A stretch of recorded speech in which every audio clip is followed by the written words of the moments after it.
Hello everyone, this is Shadow. Due to copyright restrictions on YouTube, I can't publish many of the audiobooks you love.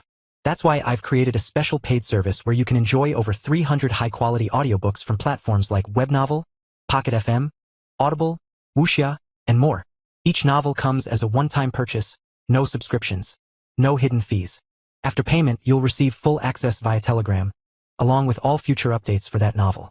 You'll find a wide selection of your favorite genres and titles, always in premium audio quality. Check the full list of available novels in the description. DM me now to get your favorite stories in audiobook form and start listening today.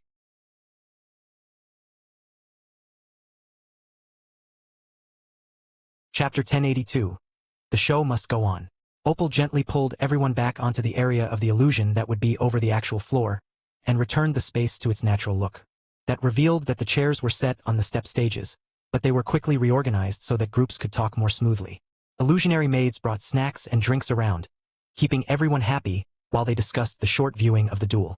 Then, 20 minutes after the duel viewing ended, the stage shimmered, as Opal brought up a new illusion. For those interested, we will begin a viewing of the adventures of the first King Drod in 10 minutes. The stage announcer declared. This was one that she had done multiple times before because the story was one of the great epics from the last resurgence. And at this point it was basically a fairy tale, despite being based on verifiable historical events. Many of the guests migrated back to the main floor to chat and drink, while over half settled in for another show. If the Darklight host was going to do a full movie night for their meet and greet, nobody was going to argue. It was much more interesting than most of the welcoming parties they had been to, where you just stood around chatting with the same group of people that you'd seen at the same 50 events before. While that was also true of this one, as they were all Alliance members, they had seen a reenactment of a mythic rank duel and the mages had new gear to show off, so they had something new to discuss, even if they were around the same small group of people. The gear was as much a talking point as the duel itself was. The fight between the two powerhouses was almost too fantastical to believe, as if they were at the same rank, and not as if one were fighting with a 90% damage reduction handicap. So, discussing the powerful but clearly visible new outfits on the mages was much more interesting. Especially when the ladies were suddenly so fashionable. You know, this will be a cultural revolution for the Alliance. Now that the mages look so good, it's going to be difficult for the rest of us to keep up but it's the best drop mismatched fashion statement on our way to the dungeons. One of the rogues laughed. A warrior chuckled. Right? We all look like hobos, and now they're practically a uniformed force in totem rank robes. Maybe we should all start actually wearing our guild tabards, just to give us a bit of uniformity. The rogue chuckled. Fighting in a tabard was a pain. It always got in the way, flapping around when the more agile fighters were performing acrobatics in combat. Nothing was worse than flipping over an attack and having a loose bit of cloth flip in your face, blocking your view. In that way, Ray's fashion for the mythic rogues made perfect sense for them. There were loose or flapping ends on the sleeves, no loose sashes, as many used for fashion, and some slack in most of the tops, but they were all secured at top and bottom so nothing would move around when you were fighting. I just think that we might have larger issues if we start letting the mages dress like idols. They're already a bit strange. Who knows what they'll do if they are encouraged to cosplay in their daily life? One of the warriors joked. There was some quiet laughter, but not from the mages. They looked like they were seriously considering it. The rogue snorted in amusement. I am pretty sure that is a one-off sort of outfit. It wasn't among the options that the totem-ranked mages got. But I wouldn't be surprised if the tailor made more of them if the mages requested it. I don't think that most of them will, though. Can you imagine Genestra willingly wearing a short, frilly skirt in public? The others nearby laughed quietly at the thought. Genestra was currently wearing one of the most traditional mage robe-style outfits Ray had offered, and she was a notorious buskill. She didn't even approve of public displays of affection of any sort, or any sort of provocative outfit. She made the matrons of the Red Dragon orphanages seem relaxed and forgiving. In contrast, her younger sister, a royal-ranked mage apprentice with the guild, was notorious for the number of warriors who had been through her bedroom. Not just men but always warriors. Carl went downstairs to join the guests who were more interested in new gear than the show, and was immediately swarmed with excited adventurers. It's first come, first served, right? I mean among the totems. Obviously, the main raid team will get their gear first.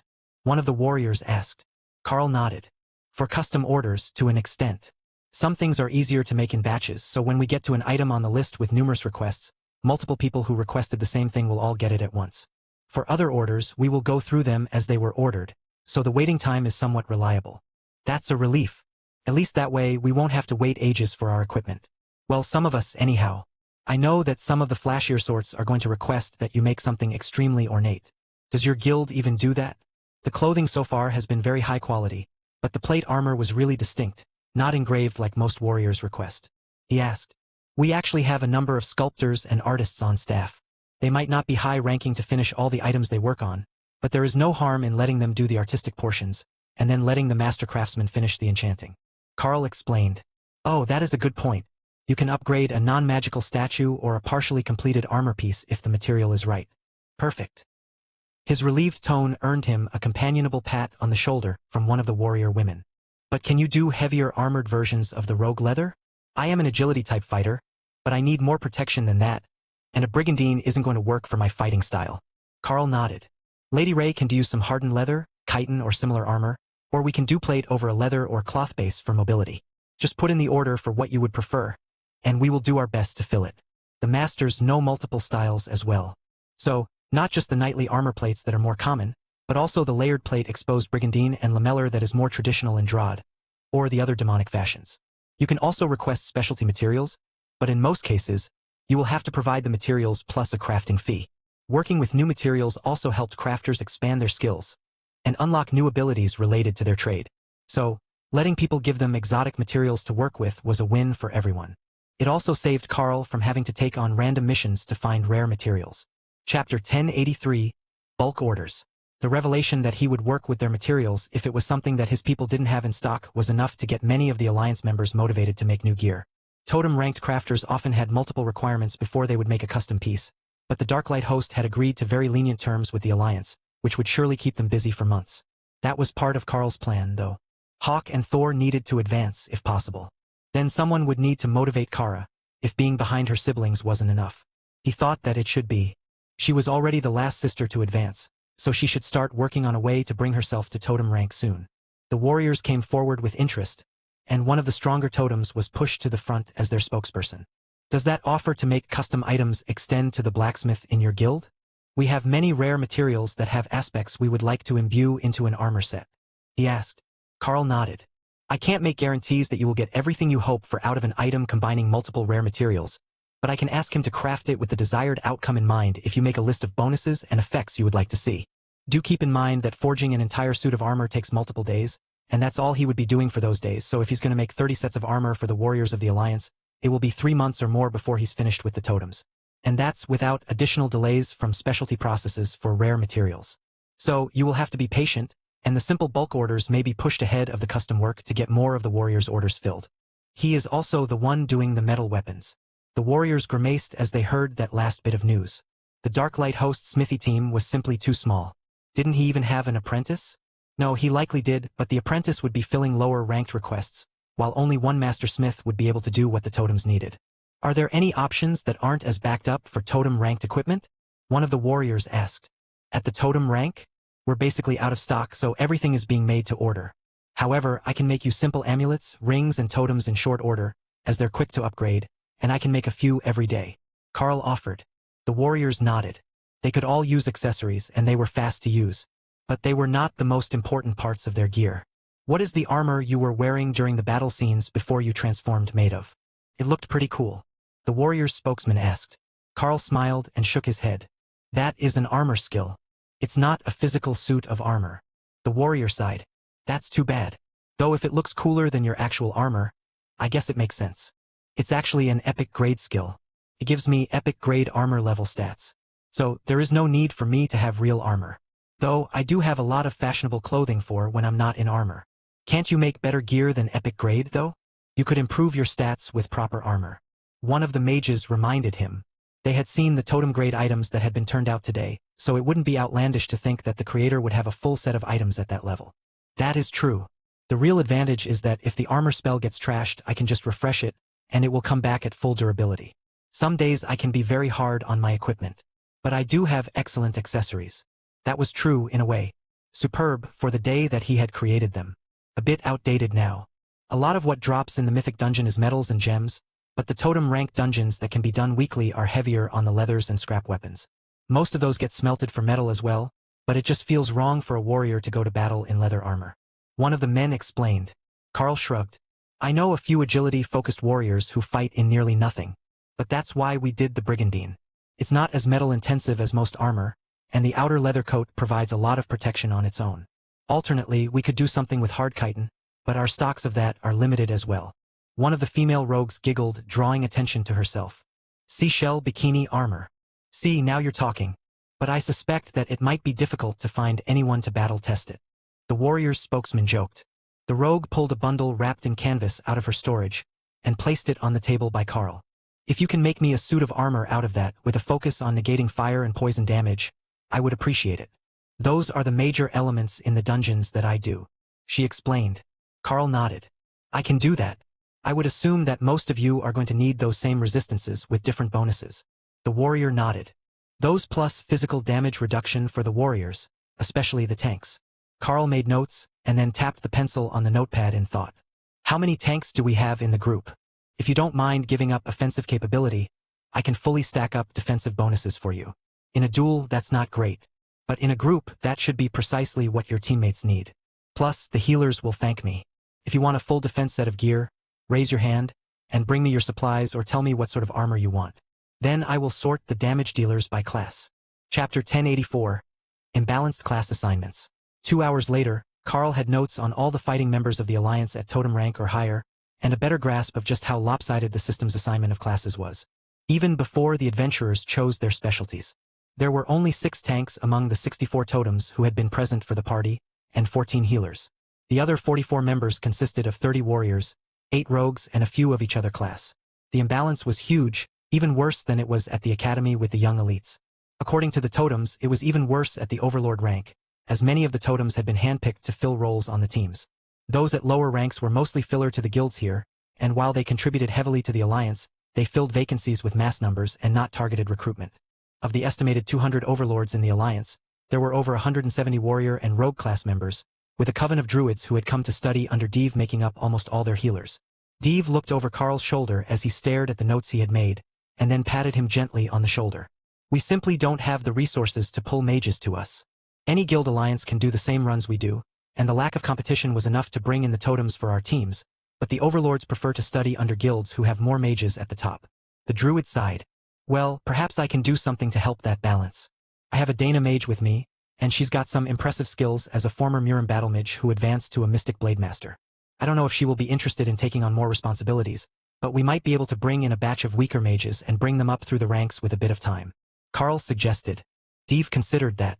An overlord-ranked mage might have the skills with an advanced class, but it would be a hard sell, when so many other guilds had mythic and totem-ranked mages in their top ranks who were actively recruiting. I think that you can save your mage the trouble unless you're going to do something extreme and take in the outcasts and failures from other guilds. I know some go that way hoping for the diamond in the rough, but there is a good reason that they were kicked from their old guilds in the first place. Losers stay losers, and they'll just end up chewing through resources for 0 results, as their potential is trash. Deve explained. Carl nodded. That's a problem everywhere. So few have an easy time advancing, and the resources to push them higher get increasingly expensive with ever higher side effects.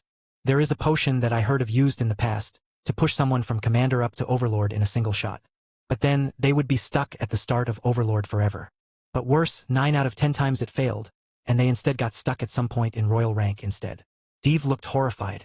What level of desperation is that? I can see some of the demons doing it with their bloodline limitations, but that is insane. Carl nodded. People will do anything if they think that there is a chance that they can actually get out of a desperate situation. Those potions that Remy made have much smaller side effects, but I still wouldn't use them more than once unless the progress in between was smooth, and it was a time constraint that was causing the desperation. Deve frowned as he thought about that. What about crafters? If you can teach them crafting skills, you'll get many more mages and magic using classes. They tend to love knowledge the most. Is the Darklight host planning to take in new crafting team members? Carl smiled. Of course. Probably not at as high of a level as the immediate demands would like. But they'll get there. By the time that they make it to overlord rank, anyone who wanted to be a crafter likely already has a trade skill, and that makes it hard to train them, as they will be limited by the skill they have, while our techniques can be considered a specialty trade skill for the most part. Deve nodded.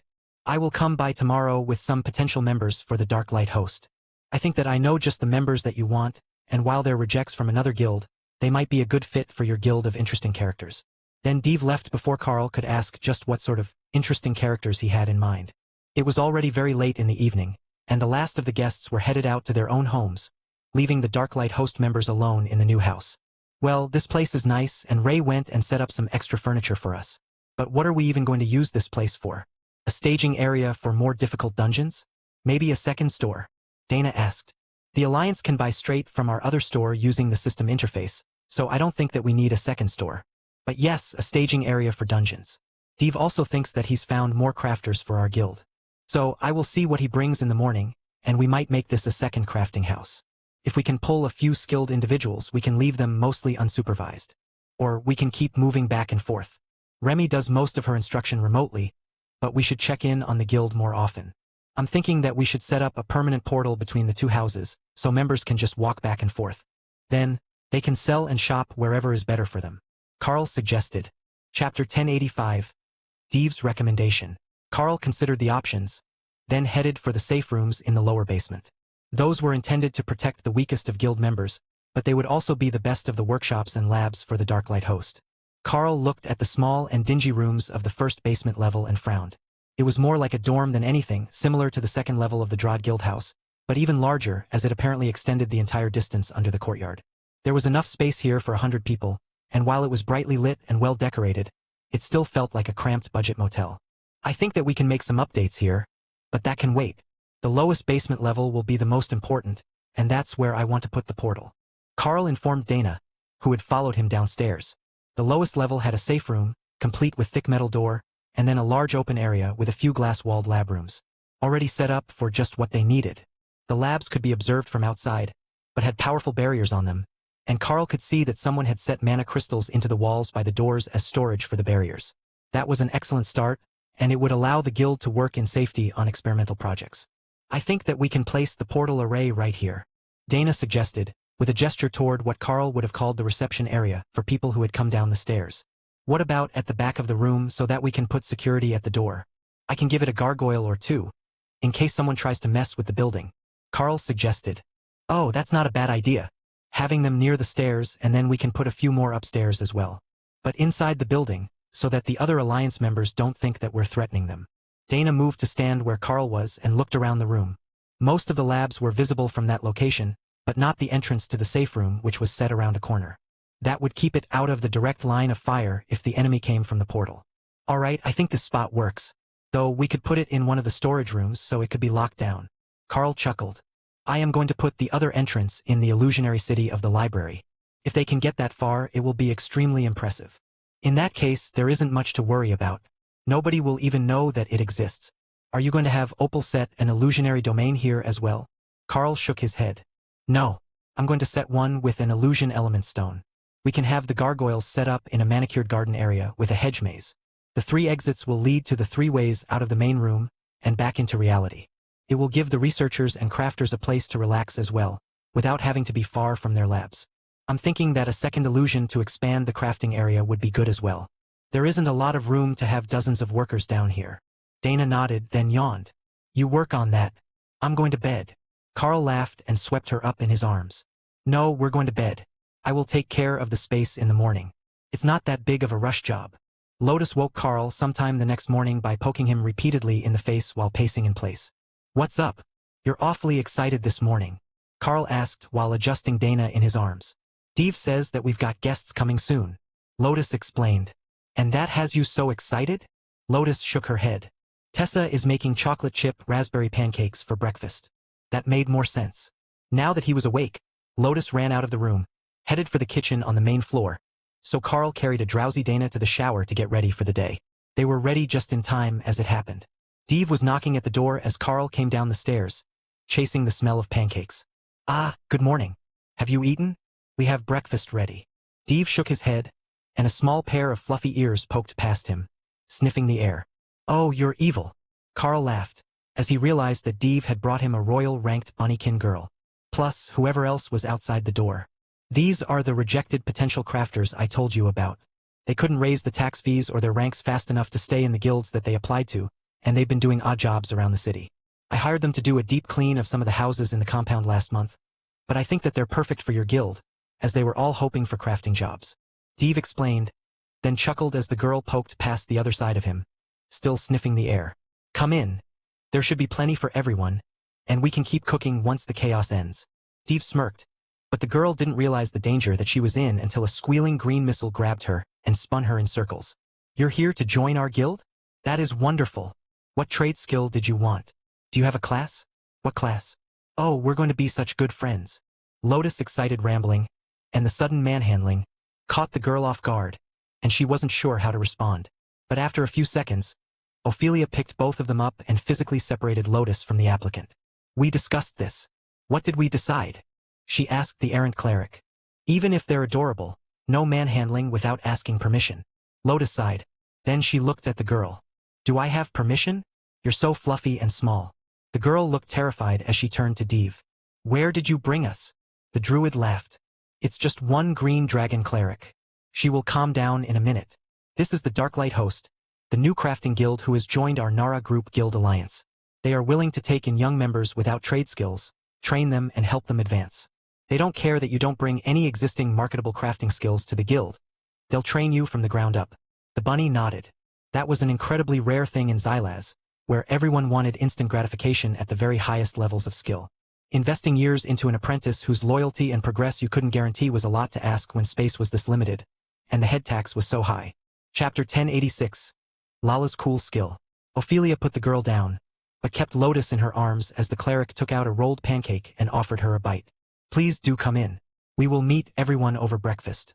But first, do we have any idea what skill everyone hoped to gain? Carl asked. The cool one. They all replied in unison. Ophelia laughed as she munched on the pancake, then licked Lotus' fingers clean. It looks like you've got your work cut out for you then, Monster Man. You've got the cool skill. She joked. Better question. Who has a class or skill that can create solid objects permanently? Carl tried. Again, all their hands went up. Carl activated the nameplates in his system interface and tried not to laugh. Every single one was in a pale yellow color, and when Carl inspected them, they were listed as Phantom Path Rogue.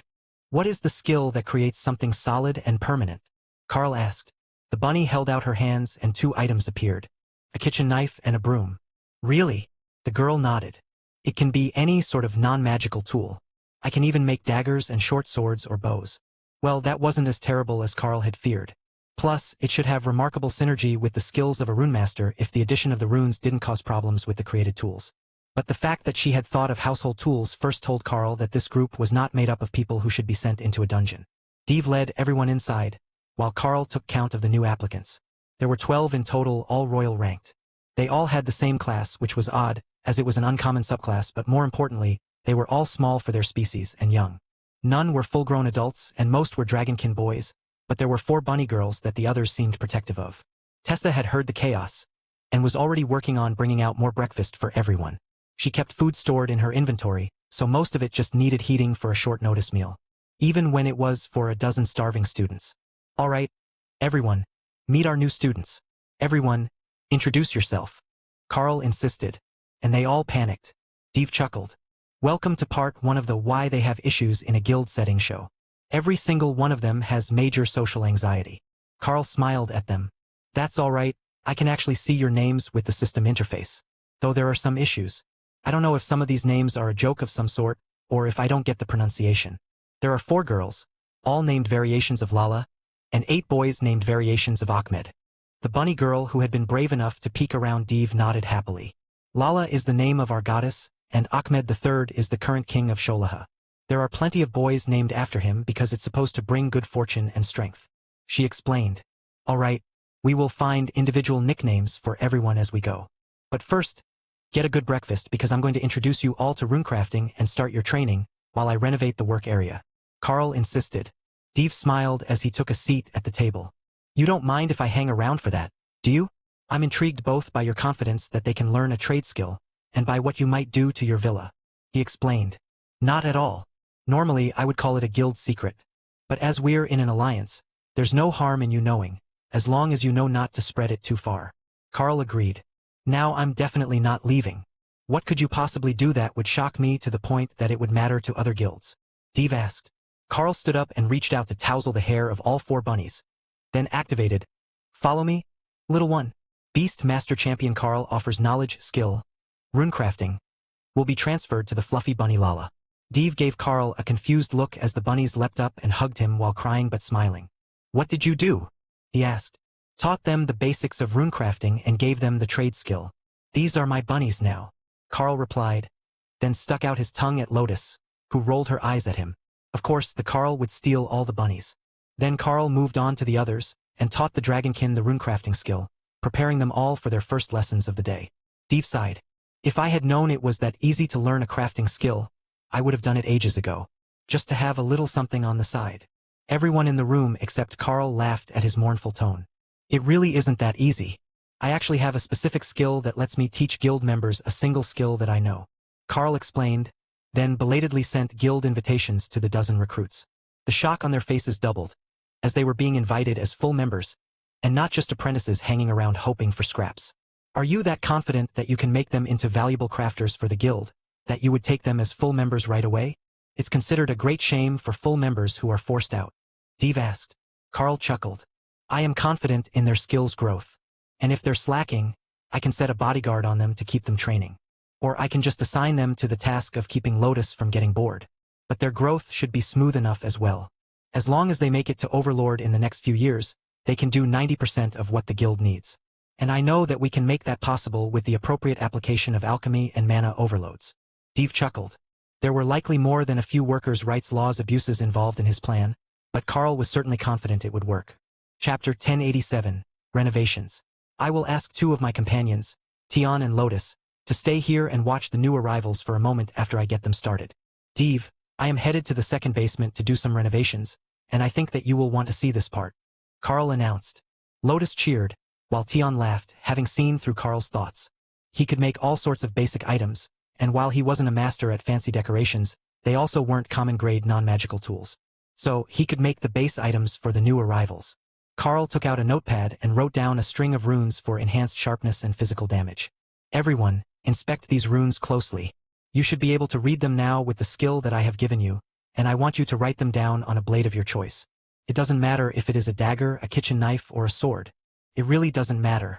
These are just practice, so don't be too hard on yourself if they don't work out quite right the first time. If the ones you can make yourself don't work, Tion will help you get them right. The Beastkin and Dragonkin apprentices looked doubtful that the little ball of fluff being affectionately mauled by the green dragon cleric could actually help them. But when Tion flicked his tail, a dozen flat-sided daggers appeared on the table. Alright, start with his creations. I am going to prepare the workshop. Carl motioned for Steve to follow him downstairs into the second basement level where the labs were. Oh, this one is more of a secure facility. Ours was set up as an open floor plan textile factory with dozens of tables where they had sewing machines set up. Steve noted. That's not a terrible idea. We could give them individual work tables. But I have something more interesting in mind. Carl hummed to himself as he focused on the vision of the garden and began to inscribe an arcane element gem. It wasn't as good as an illusion gem for the purpose, but they were short on those, so he left them all to Opal, who could make the best use of them. The arcane gem was sort of a catch-all for any sort of spells, and while it didn't give any sort of boost to what was written on it, it also wouldn't interfere with the spells. He had picked a larger stone, as the illusionary domain was a complex ability, but it didn't have to be powerful to just give the appearance of an outdoor receiving area. Then, he took out a totem-ranked earthstone and inscribed it with a gargoyle spell. Steve watched in silence as Carl covered the two stones in runes, wondering what sort of defensive array the monster man was setting up for the workshops. Then, Carl activated the two spells together and placed the stones inside an earth magic-created plinth by the door to the stairs. Unless someone actually destroyed the plinth or the illusion, they would never find the core of the spell. But the area appeared to be massive, compared to what Steve knew it to be. How does this work? Do we just run into the real rooms and then feel around for the doors? He asked, admiring the garden, where a group of 12 small griffin-shaped gargoyles were playing. If you exit the garden from one of the 3 openings, you will find yourself in one of the hallways, in the actual room. Then you can move freely through the actual basement. You just need to pass through the garden to get to the real room. But I'm not quite done yet. There is one more addition to make this room perfect. Carl explained. Then, he went to the back of the garden, where a small open area was surrounded by curved benches. Carl created a replica of the system stones using earth manipulation, but covered in the runes 4 portal. The spell was directly linked to the illusionary domain in the library of the guildhouse, so as long as it remained active, you could just walk from one to the other.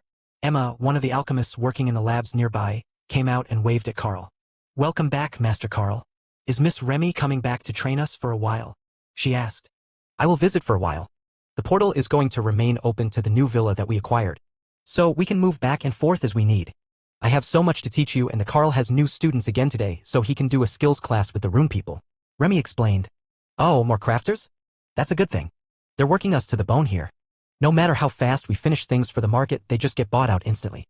We had to delist most of the stock for the common items from the guild store so that we actually had stock for the in-person customers.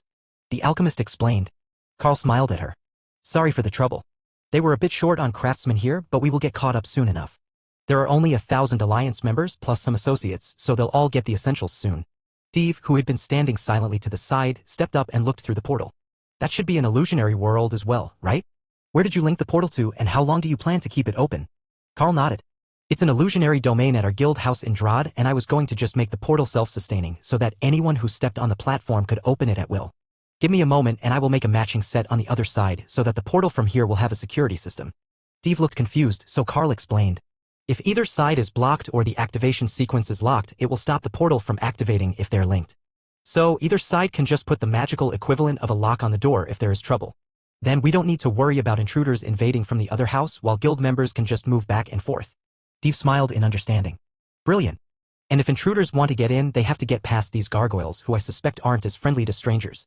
The little griffins seemed to take after Thor and they were begging for head pats from the druid. I think it's your nature affinity. The gargoyles are normally much less interested in strangers. It will be difficult to keep the green dragon cleric out of here, though. So, they won't get bored. Chapter 1088, New Workspace. While they talked, Carl was quietly using earth manipulation to add tables and benches to the labs outside the illusion, filling the workspaces so that the new group could split up to work on the projects that they needed. That is magnificent. The level of versatility that your class and crafting skills give is beyond anything that I have come across before. Steve sighed as Carl let the portal close so that Remy could get to work with her students. It really is. When I was young, I used to hear the phrase jack of all trades, master of none.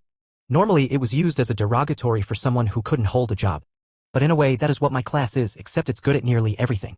Carl agreed. Steve shrugged. Every guild master has a little something that sets them apart. For you, it's got to be the fact that you have an answer for every situation.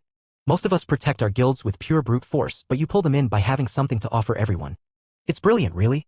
All the advantages of a larger guild, but with that small guild family feeling. When you've got 200 official members in a branch, plus apprentices, employees, and hanger-rounds, it's impossible to know everyone on that level. So, the big guilds feel more like an employment contract, even though technically they all are. Carl led Steve back up the stairs, followed by one of the gargoyles. He hadn't specifically limited them to the illusion, and the spell caused them to want to protect the property in general. Lotus watched the small creature fly around the main floor, inspecting its territory for the first time. Did you make tiny flying gargoyles? She asked, verifying what she was seeing. Cute, aren't they? They're set to guard the basement area where I put a protective illusion, but they'll keep guard on the rest of the house as well. Carl agreed. The griffin had perched on the banister at the top of the stairs on the third floor where it could watch everything happening in the common areas of the house, and Lotus was giving Carl a suspicious look. You made them fly so that I can't catch them, didn't you? Carl put a hand over his heart. I made them feathered and furry with fluffy tails and shiny beaks, and still, you're suspicious of my motives. Steve smirked as he watched their interactions. Carl really had mastered handling a nature cleric. His didn't even look like she was high all the time, and Steve hadn't even known it was possible to stop them from getting bored and stoned when they didn't have anything to do. Maybe that was the trick? Just plan far enough ahead and you could keep them from getting sidetracked. For example, Lotus had already gotten past her dismay and was creeping up the stairs to go inspect the gargoyle who was currently watching her with great interest. They were guardians of the house and the people who belonged in it. It really had no reason to run away from her. If she was right next to it, the golem could be sure that she was safe. What it did do was back away from the railing so that the enthusiastic cleric didn't fall down the stairs. Steve tapped his chin and nodded in satisfaction at some internal thought. Since I'm here now, I don't suppose that I could get bumped to the front of the line for a new set of gear? I've had terrible luck with armor, and while I've got a number of excellent accessories for my class, the armor sets that you made for the others would be a definite upgrade for me. He asked suggestively. Oh, so there was an ulterior motive beyond bringing me the new apprentices. But fear not, you were actually at the top of the list for new gear anyhow, as Ray was already working on a design that a druid would like before she got sidetracked making cute things for the other myths. Ray nodded in agreement. It's a good suit. I know that you're a bear tank like our berserker, but the armor was intended to look good for casual wear. I have it finished already, we just need Carl to do some upgrades and then hit it with a spell stone to make it really shine. Carl wondered what the druid might actually need. He had limited invulnerability and crushing blows already, and Carl had taught him bestial regeneration. Those were the core skills of any tank. So, Carl decided to go with something that would give him a bit more enjoyment out of battle. Gravity Slam. When he was finished, the armor was completely enhanced for damage reduction, avoidance, strength, agility, and regeneration speed increase.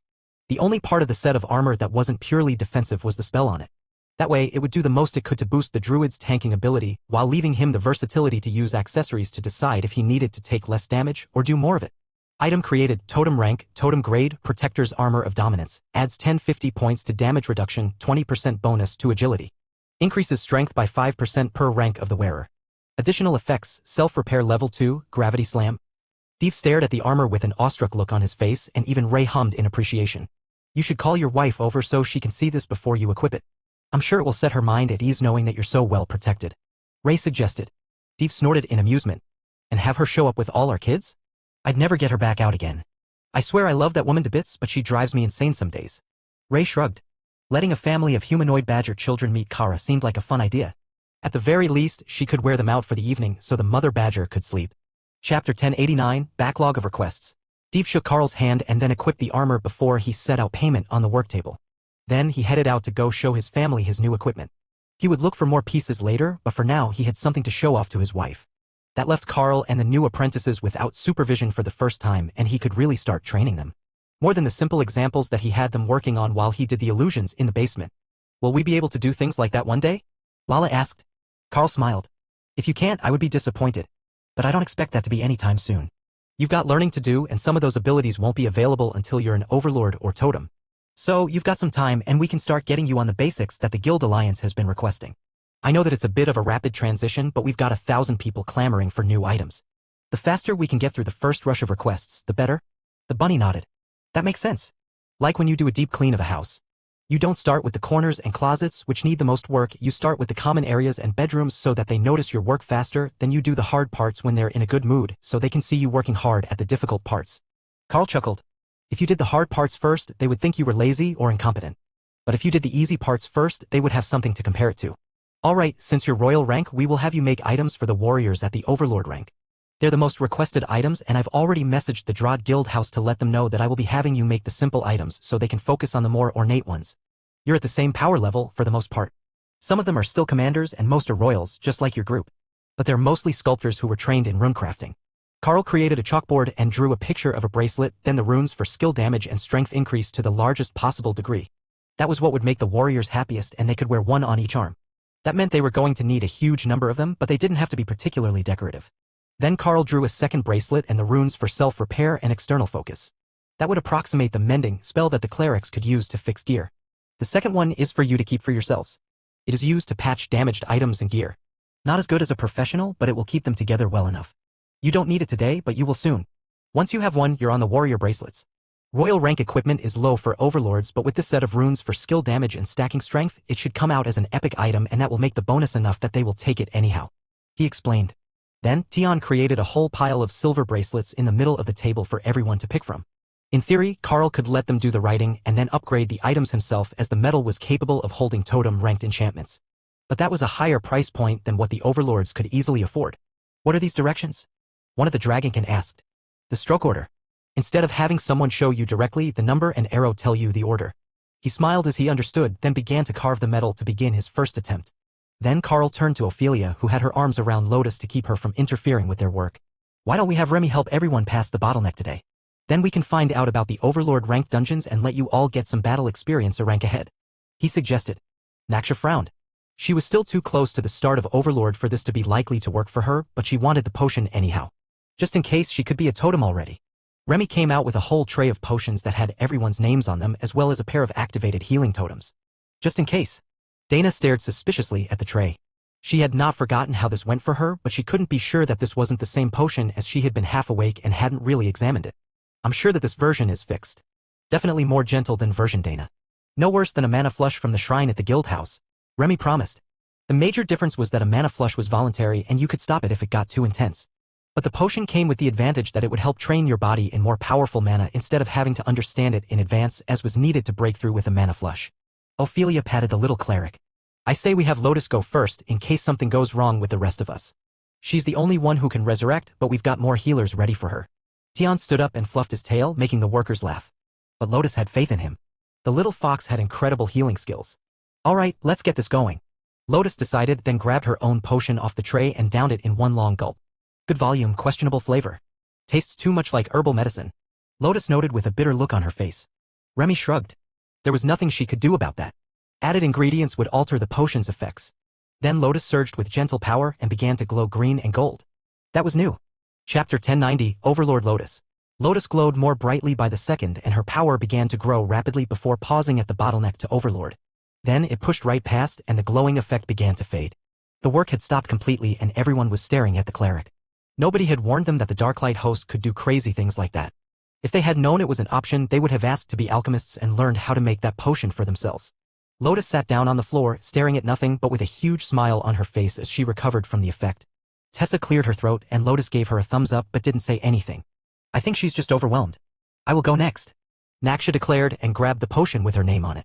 She began to leak a dark black mist as the potion took effect and her power soared, but it was clear that it was going to end far short of the totem-ranked bottleneck. It just didn't have the aura of totem-ranked energy that would be necessary for the breakthrough. Remy frowned. I think that the ingredients simply aren't powerful enough to go from Overlord to Totem this way. Maybe if you were right at the bottleneck. But I might need better ingredients. Naksha shook out the tingling feeling from her arms then cast a cleansing effect on herself after the effects of the potion ended. That's fine. I can feel the increase in my mana pool and spell power. When I transform to dragon form again, I suspect that I will be more powerful than I was before. That reminded Carl he had a guild item to equip. Eternity's Blessing Artifact Grade. Mythic Rank. Equips in Guild Inventory. Activates the guild skill, Eternity, granting guild members the physical stats expected to be present at the peak of their life at their current rank. He had gotten it as part of the settlement of the duel, but he had completely forgotten about equipping it in the guild inventory. He pulled up the interface and placed the item, then frowned at the system notice. Authorization lacking. Guild skill active for members of the Drod branch only. Well, that ruined his plan to surprise Supreme Lady Matilda, but it was good enough for his people. Not that they actually had any old and decrepit members or small children. The new assistants were young, but not young enough that it would be a huge change in their stats. Ophelia and Tessa took their potions and Tessa began to glow red while the Berserker just gave off an aura of powerful oppression. So, the glowing effect wasn't a new feature, it was a side effect of using it on dragon priestesses. One of the Lala bunnies pulled at Carl's sleeve as the girls recovered from the potion. Sir, is it possible that we will be able to buy that later? She whispered. Carl nodded. Remy just needs to grow a new batch of ingredients. She only had enough for these few potions. But once she has the materials, you will be with the other crafters in line to get your ranks advanced before we offer it to anyone else. Well, if someone found out about it and brought Remy the ingredients, she would make them one, then keep the rest of the batch for the guild. But that was unlikely. Many of these plants were effectively extinct, as rare as they were in the real world. The new apprentices cheered even though they knew that if they went in order, they were like 20th in line. That was still relatively soon. It was also motivation for the commanders to work on their own growth in advance so that they could be royals before the potion was ready. That way, they could be monarchs right away, make really good stuff, and get some respect for their work. They got right back to work, turning out bracelets to prove that they had the skills to be worth the guild using a rare and powerful potion on. Because if they had to buy a totem-ranked advancement potion at retail prices, they would be old by the time they could afford it. Should we call someone over to find out about the dungeon options? Ophelia asked as the potion effect ended. Tessa gave her an incredulous look. They had literally just finished reaching Overlord and already the Berserker was thinking of ways to go find a fight. That was devoted to battle even for her. Did the advancement or the potion trigger some level of her Berserker rage?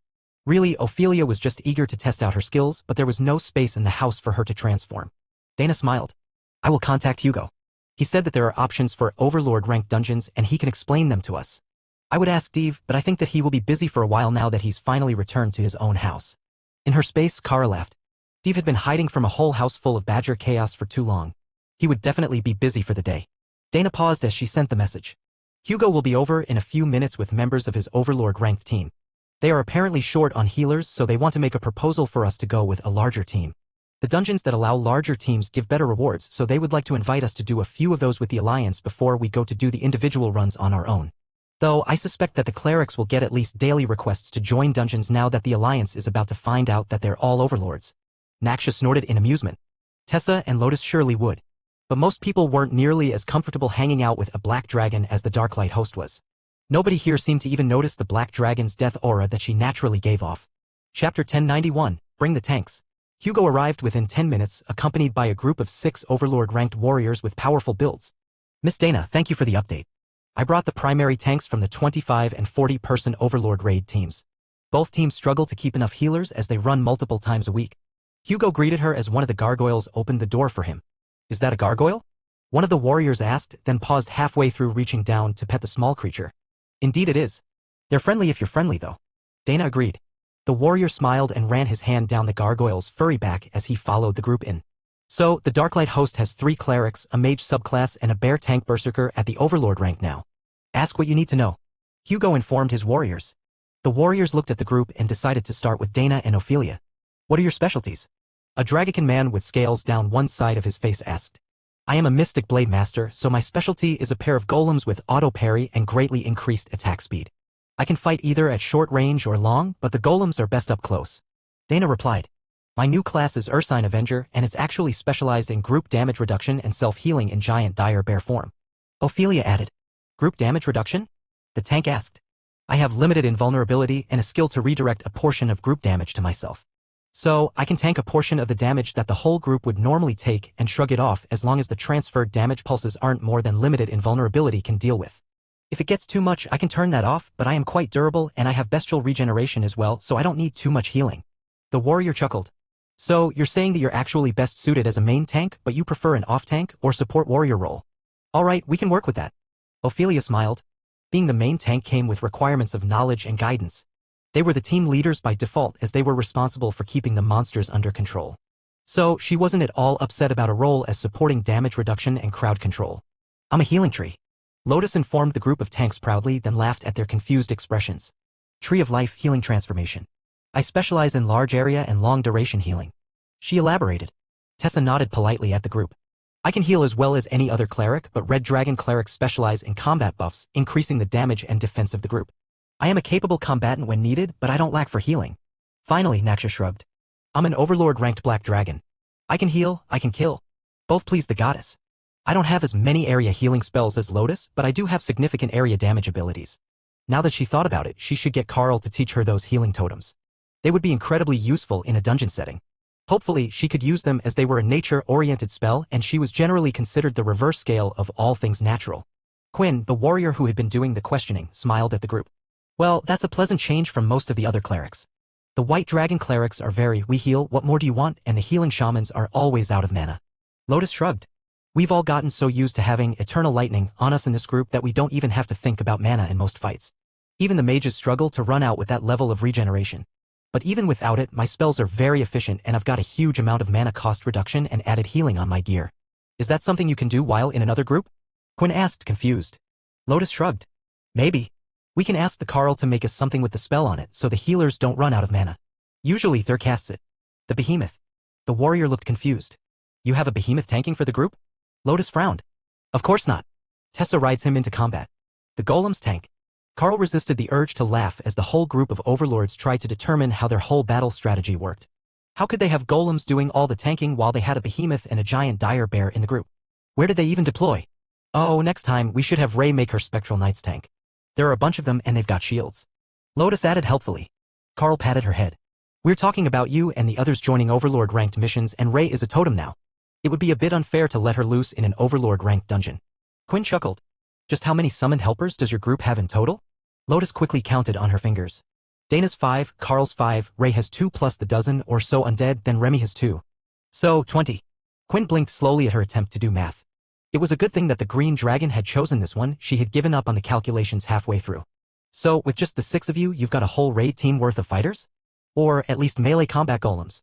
Lotus nodded. But some of them are advanced ones that can use magic from a distance. The warrior sighed. If only they were all still overlords. We could steamroll the dungeon. Hugo shrugged. I'm sure that the totem rank teams will be plenty happy to have him once he finishes with the backlog of orders that we placed. The warriors rolled their eyes at him while he wasn't looking their way. There was no we as far as they were concerned. They hadn't gotten a chance to make custom orders like the more powerful members had. They just bought out what they could from the guild store and hoped for the best in the next round of restocked items. Chapter 1092, Dosage Issues. Quinn and the other Overlord-ranked warriors conferred quietly for a moment, then made an offer to the ladies. We can make enough spots in a 25-person run if you're confident that you can do the job. Then, once we have seen what you can do, we can work out how to arrange things for future runs. He offered. Tessa nodded. That works for us. We're good as a 5-person team, though we might be a bit short on damage compared to some teams. So, I think that you shouldn't have any issues finding teams that we could fit with, even if it was just for the larger teams. Quinn nodded. If you won't need a new team for the 5-person dungeons, then we can just slot you into the larger teams for the time being. We need the healing and there's always room for more classes that aren't warrior. The others nodded in agreement. Warrior skills didn't leave a lot of versatility. They were all using the same set of basic skills and very few of them had managed to find a way to gain an advanced class. Out of those who did, they were mostly paladins, which still made them main tanks but with a bit of side healing. That was useful, but not really a change from the basic warrior template. All right, when does the next group go to the dungeon? Dana asked. They were all advanced now and eager to test out their skills as a group. Especially without Thor and Carl buffing them and the group to invincibility. Not that they were unappreciative of the protection, but sometimes you needed to know just what you were capable of on your own. Tessa had already explained that to Thor, who was eager to come along with them. Letting Tessa go to battle without him just didn't feel right. The next run is tomorrow afternoon. It takes about 2 hours and we prefer to go after lunch when the morning rush has died down. There is a toll on the way out, so we use the group loot function of the system interface and it drops all the loot at the end for the team to sort. Quinn explained. Tessa shrugged. That makes sense. It's easier than having to go through everyone and risk someone starting trouble or pretending they got less than they did. The collectors surely know what their share of the run's loot should be. Wonderful. If you would like to join us, I will let the others know and we can shuffle the team to give some of the members a day off. They've been working overtime to make up for the healer shortage. Normally everyone only goes twice a week so they don't burn out. But some of the more highly demanded classes like tanks, healers, and golem spec mages get much more frequent requests. Especially healers. We will apologize in advance for the fact that you're likely going to get a message every day requesting 1 or more healers for alliance runs. Lotus winked at him. If they're desperate, they can come over to plead their case. We can have cake and coffee. Quinn laughed. I can see how this ends now. The warriors come to plead for a healer, the nature priestess gets to meet new people and throw a tea party, and then someone goes off to do the run. Lotus nodded in satisfaction. If you show up at just the right time, you might even get to test new and experimental potions. Quinn frowned. Why does that sound more like a threat? Lotus shrugged. Remy is at 0 deaths so far. Plus, she's come up with some really cool things. Like the scent repellent soap, the anti-aging cream, and even a cure for baldness. One of the warriors cleared his throat and Lotus giggled. There is stock in the guild store. You can buy a bottle if you need. It's a cream and it works really well, so don't go overboard. A small container of cream appeared in the man's hand a second later, and he took off his hat, revealing the fully bald top of his head despite his apparent youth. The man slathered the entire small tub of cream on his head while Lotus laughed. I take it that is a prank product? Quinn asked. It is when you use it like that. Just watch. Over the next 10 seconds, thick black hair began to sprout from his head while his body heat softened the cream, which began to drip down his forehead and cheeks. But the man was so intently watching the sprouting hair that he didn't bother to do anything about it. His baldness was long gone and the new hair growth was rapidly exceeding the length of Lotus' own pixie cut. But the real changes were in his eyebrows and his scraggly, youthful beard. As the formerly bald warrior began to focus on the fact that he had used too much cream, he decided to wipe it away. First on his face, not realizing that his beard growth was only moments behind the hair on his head, then he panicked and tried putting it back in the container. However, the cream expanded as it warmed and the little jar rapidly filled with creamy liquid. While he tried to salvage the situation, his beard began to sprout. First a youthful goatee, then a bushy mountain man beard, and finally into full dwarven majesty. The magic of the cream is used up after you apply it, no need to try to salvage it. Lotus informed the panicked warrior, who now sported more hair than most of the beastkin, despite being a half-blooded dragakin. Bro, that beard is epic. One of the other warriors informed him, trying and failing to take the situation seriously. How long does this effect last? The now hairy warrior asked, not calming down at all. It's just hair. If you don't want so much, just trim it. But the hairline should last at least a few years. It just resets it back to your natural hairline, so you'll lose it again naturally, but not right away. Carl explained as Lotus was laughing too hard at the man's still growing hair. Chapter 1093, Always Time to Snack. Lotus brought out a tray of small sandwiches and placed it on the table. If we've got a few hours before the run, we have time for a snack. Come, sit down, and let's talk about the dungeon. She insisted. Hugo motioned to Carl, suggesting that they should leave. Carl nodded and gestured to the new crafters. Let's bring you down to the basement and get you working in your proper shops. Guildmaster, would you like to join us? I will be spending some time working while the others head off to test their skills. Of course. It's always interesting to watch a master in action even if I don't know exactly what you were doing. Hugo agreed. When they got downstairs, the gargoyles greeted them happily, bumping up against the new arrivals for attention, and Carl realized that their personality certainly wasn't set by the spell, as the group at the guild house were very silent and serious, sitting on the walls watching for intruders. These ones were happy to meet people as long as someone from the guild was with them. This is our workspace? One of the new arrivals asked in wonder. Actually, this is the landing area. There is a portal to the Drod Guild house over there, and this area is security before you pass through to the work areas or the villa. If you exit the maze, you will be in the actual room. Carl explained. What a fascinating use of the illusionary domain spell. What happens if someone breaks the domain? Hugo asked. Then they get to deal with the defensive barriers and a dozen enraged gargoyles. The other end is a single target platform to our guild house, so I'm not expecting too much trouble through this portal. Carl agreed. Hugo smiled. It would be quite the convenience for the warriors, though. The ability to go all the way to Drod in a single jump. The great disadvantages to being a warrior: you're at the mercy of the mages to get around more quickly. But as I can use the portal spell, it's more about the amount of the world that I have seen than the actual distance. Carl agreed. Hugo shook his head in response to Carl's comment. No, I meant that the Naraletum Lake region is notoriously hard to travel in and out of with magic due to the instability from the dungeon portals. Most mages have to go to Sholaha City first to get far enough away to use a longer range spell. Well, that or go to Kazdila in Nulmulgat. But that attracts too much attention when it's a mythic group going somewhere. So we usually send assistance when we need something, and that is a gigantic headache. But with your people in the Alliance, we can likely request someone as a personal shopper to deliver to your house here for our people to pick up. Even if there is a substantial delivery fee, it will most likely be cheaper than getting it locally for anything under Overlord ranked, and who needs to do that much expensive shopping? Carl nodded. I get it now. Because of the fees, everything is balanced around the income from totem and mythic dungeons. So even the most common of items are expensive. Hugo nodded. If we pick them up in Sholaha, we can save a bit. But who has time to search out a powerful mage to go get toiletries and new socks? Plus, you need to be good friends to convince someone to go shopping for socks with you. Carl laughed. We've got staff at the guild house, and I can hire 1 or 2 more so that they can do all the shopping you need. It might make the front room look a bit like a general store, but I would prefer to only send guild members through that portal as it leads to a secure location and the guards there wouldn't react well to strangers. Hugo shrugged. That's fine by me. If they don't live here, they don't have to be paid the full local rate either. It will make delivery cheaper. I can give you a map of the compound so they can do door-to-door deliveries as well. I'm sure that our Alliance members probably tip better than Drod food delivery workers usually get. Carl sent a brief message to caretaker Joe informing her of the situation, and the Demoness was quick to respond that she could add it to the morning routine. Hire 2 more shoppers. Mara is too small to do all the deliveries, even with a cart. There are 1,000 guild members here who need random stuff. You can let her deliver it to the house here if you want. Mara, the small gecko lizardfolk girl they had taken in as the caretaker's apprentice, was under 1.5 meters tall and not yet 10 years old. While she had the enthusiasm, she was not well suited to carrying supplies up the stairs. It was a moment before Joe replied. The kitchen staff have someone in mind to be our full-time errand runner. They have a class so they can put the items in inventory, and then Wendy has volunteered to do the deliveries. She's quite excited to see the new location and all the people who have been on the road. Wendy was a commander rank member of the runecrafting team, so she was actually quite busy. But she was also very fond of seeing new things and learning new magic, both of which were common here. The assistants had mostly finished exploring the garden and were headed out the sides of the hedge maze while Hugo waited for Carl to finish his silent conversation. I've got it all sorted. They'll hire 2 shoppers and then my apprentice will bring the goods here to make the deliveries. You have an apprentice? Not just guild crafters like these ones. Carl smiled. Well, I am a bit neglectful.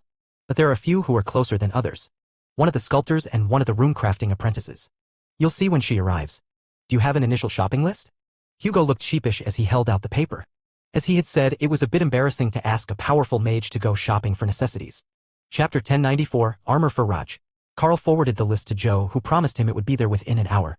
There was nothing on the list that couldn't be bought in bulk within a 10-minute walk from the house, as the shops in the area specialized in loading full merchant caravans. There would be a small extra fee as the shoppers needed to go in and out of the city, but Carl was happy to cover that, and it would still be within the budget that Hugo had set. It was a concerning amount of product, though. Hopefully, the shoppers had a class that let them store bulk goods. But Carl wondered how Wendy was going to deal with it. Well, that could be a test for her, since she volunteered. But Wendy had a secret weapon. She had purchased 4 storage rings to supplement her inventory, and now she had the chance to show them off as she loaded them up with deliveries. What are you making next? Hugo asked as Carl led him toward the exit of the maze. First, a gift for my apprentice.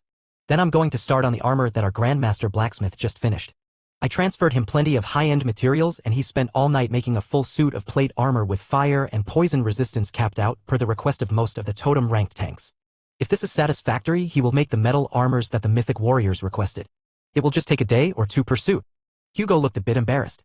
I know that we're holding up production, but I'm not going to apologize for the request. Don't feel bad.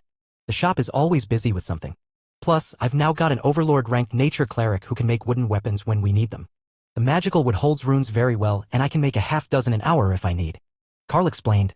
The transfer was made to the store's storage, but it wasn't just the one set. 1 suit of armor was obviously made by Ashbringer, but there were 10 more made to a slightly lower quality standard out of the same materials. Ashbringer, did you learn a new trick? Carl asked. The demon laughed as he replied. I could only wish. But no, I hired a dwarven forge in the outer city. Their levels aren't high, but they're dwarves, so the craftsmanship is pretty good and the price is reasonable as they're still considered journeymen. You can deal with the upgrading of the pieces, and the material alone will give it a solid base. We all win. The armor is made on a budget with a bit of extra material. They get their skills and ranks improved as they have the dwarven smith as their class. The Darklight host was slowly taking over Drod. I will give you permissions to take apprentices into the guild if you want to make them part of our team permanently.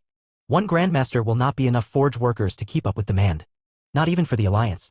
Once they start actually using this armor, they're going to put it through hell, and that means sending it back for regular repairs. Carl reminded him. All right, I will think about it. How many spaces do we have? 100 in total for the branch, so we've got around 70 left. Don't worry about a shop worth of new workers if they want to join. The garden vanished as Carl stepped through the arched exit of the maze, and he was left standing on one side of the large room where the runecrafters were sorting through all the wooden accessories that had been made by the Orcish druids at the Drought House. They were simple, but they had been working on their creation skills, and the outer surface looked like entwined vines. That was likely because that was how they were actually made, before the inner surface was smooth to be used as bracelets and rings. But it was good enough for their royal rank bulk items. Carl moved to an empty table and brought out the suit that Ashbringer had created. Oh, that is nice. I can see why your smith takes his time, even though he could stamp out plates with magic much faster. Hugo noted. Carl nodded. Yeah, it also helps the armor's base stats before I start modifying them. Poor craftsmanship with expensive materials is mostly just wasteful. If we were making royal ranked armor, he would have the ability to just press them out in a die. But if we're going to make it into something decent, we all need to put in the work. Hugo watched silently as Carl worked, covering the entire inside of the armor with runes. The armor was just so receptive to the magic that he decided to make it a totem-ranked and totem-grade item for the mythic warriors. If he could get their work out of the way first, it would be best. They were the major income source for the Alliance, so everyone benefited when they got more efficient. Carl finished and nodded in satisfaction at the suit in front of him. Item created, totem rank, totem grade, indestructible plate of the stalwart defender, adds 1400 points of damage reduction, reduces damage taken by 2%, 10% bonus to movement speed, 20% resistance to poison and fire element attacks. Additional effects, self-repair level 7, earth shield, elemental barrier skill. Hugo hummed as he stared at the armor. That is truly impressive, and it comes with its own barrier skill. That's not something that most warriors get, so how are you going to decide who gets it? Carl smiled and took out the list from the other night. First come, first served. And if there are any complaints about that, I will blame Dave. At the very least, he can take a punch. Hugo laughed, knowing that the same was true of Carl. Well, that makes sense. What happened to the plan of making armor for the totems first? Carl shrugged. The combination of metals just worked out too well. So, I went all out. In fact, I'll likely do the same for the other sets that I have today. They're not as fancy, but if they get the same stats, I can just give this one to Raj and claim that it's because he's guildmaster and not because I only had one like it in stock. Hugo gave a full-bellied laugh, holding his sides. I think that's a trade secret that you're not supposed to share with others. But I am certain that Guildmaster Raj will approve of getting the fanciest of the suits. Come to think of it, there were 2 other warriors among the guild masters. Well, supply issues would have to serve as an excuse for everything. Chapter 1095, Wendy's Delivery. Wendy arrived just after Carl finished with the first suit of armor, and Carl got a flood of messages. I'm here. Oh, there's Griffin puppies. Does Lotus know? Where are you? How do I get out of here? Carl laughed, and Hugo gave him a strange look. The shopper is here with the first batch of delivery orders. Carl explained. The massive mage smiled at what they were likely to be experiencing in the maze right now. What sort of shopper did they send? He asked instead. A teenage demoness. She's a commander rank mage and always eager to see new spells and places. I promised her dad I would keep her safe, but I can't see anyone here attacking her while she's making deliveries. Carl explained. Hugo shook his head. It would flag them within their guild for attacking an alliance member. Nobody would risk being expelled to steal someone else's shopping. Carl went to the maze to meet Wendy, who was wrapped around a gargoyle, nuzzling its face. Ah, you made it. Welcome. I've got a map of the delivery locations for you. Did you separate everything by individual orders? Carl asked. Wendy nodded but didn't look up. Yeah, they're all in paper bags, except a few big ones that are in boxes. I put names on them, I just need to know where they go. Carl passed her the map of the various guild manors within the complex, and Wendy smiled. There was only one house per guild for the most part. So she could just drop off an entire pile of shopping with their staff, but still get to meet new people. Then she realized Hugo was standing beside Carl. Hello, Guildmaster Hugo. Oh, you're a mage. Totally didn't expect that. Hugo chuckled at her candid response. I get that a lot. I don't have the traditional mage build, but I have excellent compatibility with new magic. Wendy smiled. New spells are the greatest thing ever. Do you have cuddly golems? Dana has the cuddly golems. Hugo looked confused, so Carl explained. Her greater golem spell summons a pair of dragon hounds. Hugo nodded. I don't actually have the greater golem spell. I will have to get your Dana to try to explain it to me one day. Do you have golems as well? I suspect that you will be quite the powerful mage when you grow up. Wendy nodded eagerly and then called the pair of juvenile Sero-patterned golems. Oh, defensive golems. Great choice. So many mages focus entirely on offensive skills, but the world is overrun with warriors and they're almost all attackers. Nobody wants to be the one taking the damage. Hugo joked. It was a lot of trust to put in other people. Not just the healers that they wouldn't let you die when the monsters got past your defenses, but also in the damage dealers that they wouldn't slack and leave you in a bad spot. When they weren't taking the damage and they weren't going to be blamed for the lack of healing, many didn't feel the urge to put real effort into the battles and would just coast along doing just enough to not get yelled at. So, if the mages could back the tanks up with some defensive golems, it took a lot of pressure off and made it much more obvious when the problem was the lack of damage. When the tank wasn't having problems holding the group and all the monsters were occupied, it was hard to argue that the time taken to kill it was anything but the responsibility of the damage dealers. When the tank was doing his best to keep everything attacking him, they could say that they had to do what they were doing to not bring the monsters to them. How about I show Miss Wendy around and then I will come back to see how the armor is coming? Hugo suggested. Carl nodded. I will do my best to have at least one more finished by the time that you two get back. You might as well bring Raj and someone else if you happen to see them on your route. Thank you for looking after my guild member. Hugo nodded. Wendy was definitely going to talk his ear off, but the young mage's enthusiasm was refreshing. Everyone who came here to attempt to join a guild for the dungeons was at least a little jaded by life. But she lived in a crafting warehouse and what sounded like a magical library. How exactly did a library in the guild house have a whole city outside the window? It had to be an application of the illusionary domain spell. But that explained why Carl was so confident about the security of the portal. When you broke an illusionary spell, you tended to end up in the equivalent location in real space. So, if you were in a city that was below a tower in the illusionary domain, you would end up buried in the ground somewhere near the guild house. That could very well be instantly fatal. Walking with Wendy was a new experience for Hugo. Everyone was somewhat intimidated by his power and position, but Wendy had no filter and she greeted every mage that they passed and even asked them random questions about magic. You really do love magic, don't you? Hugo asked. Wendy bobbed her head repeatedly in agreement. Very much so. I've learned my whole skill tree already and 9 new spells from books or from Carl. If I keep up this pace, I should be able to get to 100 by the time I reach my 18th birthday. Is there a reason for wanting 100 spells? Wendy shrugged. Not really. But it's a nice round number, isn't it? 100 spells just sounds pleasant to say. Oh, I see the first house. Are they all inside this big building? Hugo nodded. Yes. It's safer to have the whole alliance stationed inside this one house, though most of the alliance's guild members live elsewhere or have bases in other cities. What did they order? A bit of everything. Towels, toothbrushes, our specialty soaps, alarm clocks. Just general household stuff. The orders of big stuff will have to be filled later. The shoppers didn't have room for them. But most of the guilds only ordered daily necessities. She explained. Wendy knocked on the door and Guild Master Raj answered, having sensed Hugo outside. Then he was nearly buried in paper bags. Sir, your delivery is here. That's everything that your members put on the list. Wendy announced proudly. Hugo chuckled. You need to wait and ask him where to leave the bags. Nobody wants all their shopping set blocking the front door. Chapter 1096, Adorable Demon. Raj laughed at Wendy's expression, then looked up at Hugo for an explanation. Who might this tiny agent of chaos be? He asked. Hugo patted Wendy on the head and the girl smiled as she returned all the shopping to her storage items. This is Miss Wendy, the delivery agent for the Darklight host. She has all the common items that the guilds requested to be delivered from Drod, and the Darklight host will message you later with the total. Hugo explained.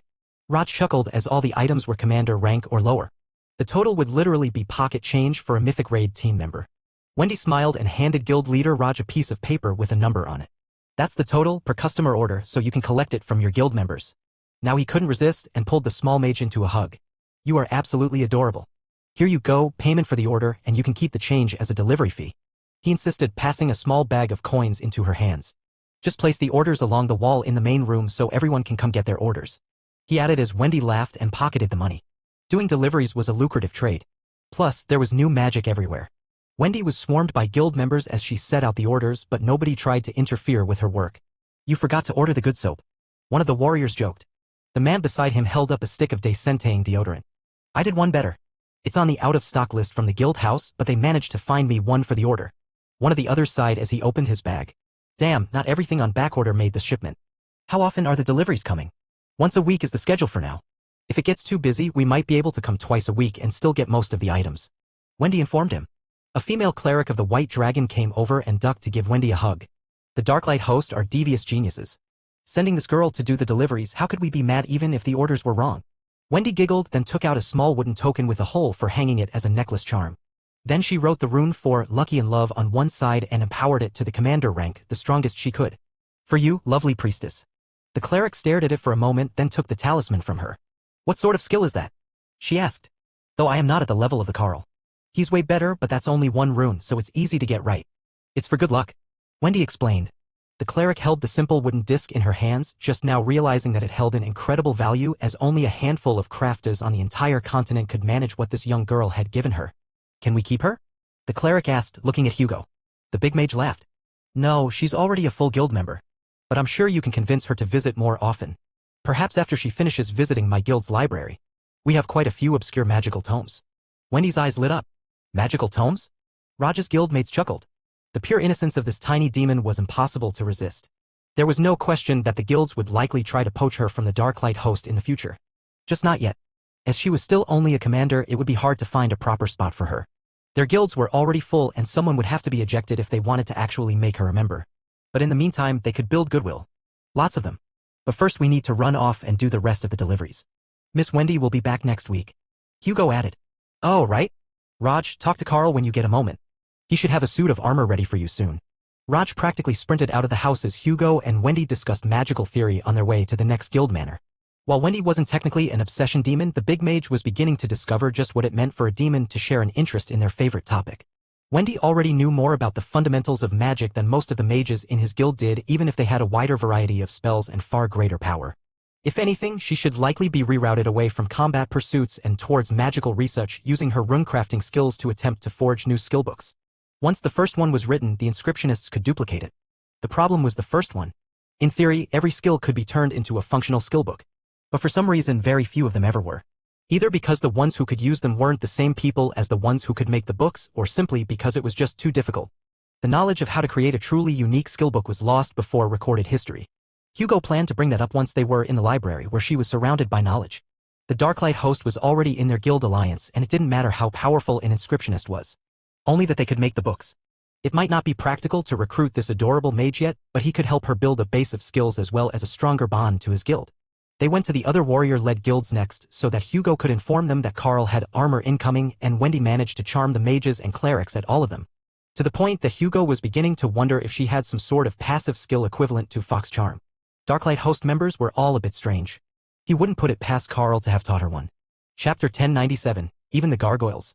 While Wendy and Hugo made their rounds, Raj ran to the Darklight host villa to meet with Carl. Dana greeted him at the door and silently pointed at the stairs to the basement when she saw the excited look on the guild master's face. Raj sprinted down the stairs, then found himself blocked by a large set of wings as the gargoyles blocked his entrance to the garden. I promise, I'm just here to meet with Carl. He has armor for me, he informed the puffed-up little griffin. It lowered its wings but didn't let him enter until Dana came down the stairs behind him and stroked the creature's feathered head. He's just excited about new toys, he's not trying to rush past you. Good job guarding the garden, Dana whispered while the gargoyle purred. Even the gargoyles here were a bit strange, Raj thought.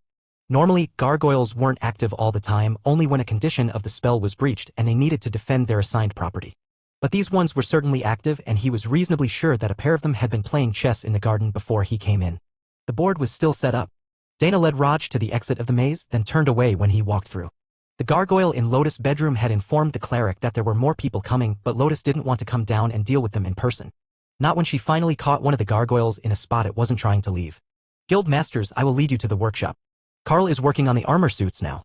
Please follow me into the basement. Guild master Raj is already there waiting. The other two warriors sighed in regret. First come, first served worked much better when you were the first person in line. But Carl had turned out good equipment so far, so there was little chance that they wouldn't be satisfied with whatever he turned out for them. If it was totem ranked and epic grade, it would be an upgrade. But he had been turning out totem grade equipment for the mages and most of them hadn't seen a piece of that quality in person before. There was a small chance that they would drop from the mythic dungeons, but anyone who got one kept that information to themselves. Even the guild masters and the members of the mythic teams wouldn't actually tell anyone outside their own group what quality of gear they had. To others, it would be fashionable epic grade armor and the world would be jealous. But in combat, they would have the advantage of the larger bonuses and the extra skills that had pushed the equipment to the next grade of quality. From what they could tell, the major difference was that they didn't have to give up a core bonus to get the added skill effect on totem grade equipment, as would happen on epic grade gear at lower levels.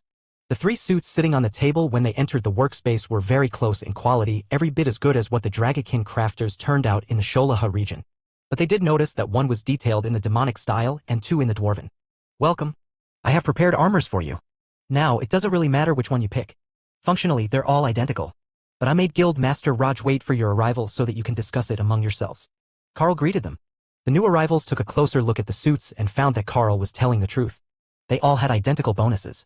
Indestructible plate of the stalwart defender, totem rank, totem grade armor. Adds 1400 points of damage reduction, reduces damage taken by 2%, 10% bonus to movement speed, 20% resistance to poison and fire element attacks. Additional effects, self-repair level 7, earth shield, elemental barrier skill. Raj ran his fingers over the much flashier decorations of the set that Ashbringer had made. So, wearing this, we will all be able to use a new skill? He verified. Carl nodded. Yes, an earth barrier.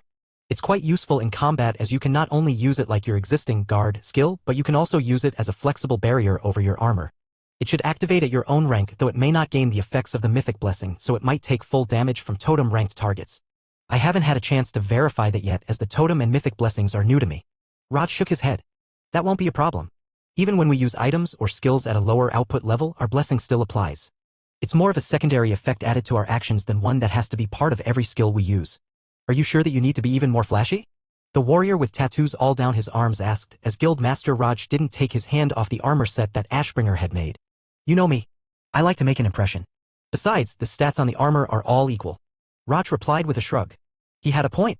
But he wasn't the only one who liked to make an impression when he entered a room. If you want to wait for fancier suits, I can order them now and reassign these to other warriors on the mythic teams. I intended to make the 3 of them identical for the main tanks, then give the other armor sets a damage buffing skill instead. Tell me, do any of your people use blunt weapons? Sharpness adds significant damage to blade strikes, but I have other options if they're not edged weapon users. Carl suggested. Raj nodded. We have a few who use axes and one who uses an epic-grade dwarven warpick. Normally that is considered a blunt weapon, though you can use the backside. Carl nodded in understanding. Few used the backside other than the dwarves. The design was a modified mining tool with a spike for pulling rocks and a blunt side to hammer rods into soft stone seams to create blasting holes. In that case, I can make most with sharpness and I will make him a special one. Carl agreed. Hello everyone, this is Shadow. Due to copyright restrictions on YouTube, I can't publish many of the audiobooks you love. That's why I've created a special paid service where you can enjoy over 300 high-quality audiobooks from platforms like Webnovel, Pocket FM, Audible, Wuxia, and more. Each novel comes as a one-time purchase, no subscriptions, no hidden fees. After payment, you'll receive full access via Telegram, along with all future updates for that novel. You'll find a wide selection of your favorite genres and titles, always in premium audio quality. Check the full list of available novels in the description. DM me now to get your favorite stories in audiobook form and start listening today.